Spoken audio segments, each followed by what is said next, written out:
koor ja üldlaulupeod.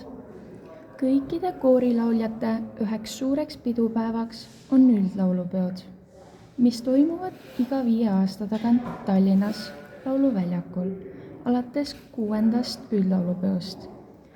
Esimene üldlaulupidu toimus 1869. aastal Tartus. Seal osalesid ainult meeskoorid ja puhkpilliorkestrid ning osavõtjaid oli kokku 845. Pikkamööda hakkasid lisanduma teised kooriliigid, viimasena 1999. aastal mudilaskoorid. Nüüdseks on üldlaulupidusid peetud juba 25 korral. 2009. aastal toimunud 25. üldlaulupeol oli osavõtjaid ligi 30 000.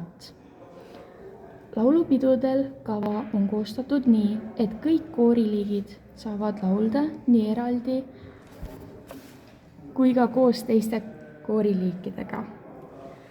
Kui laulukaare alla kogunevad kõik osavõtjad, nimetatakse seda ühendkooriks.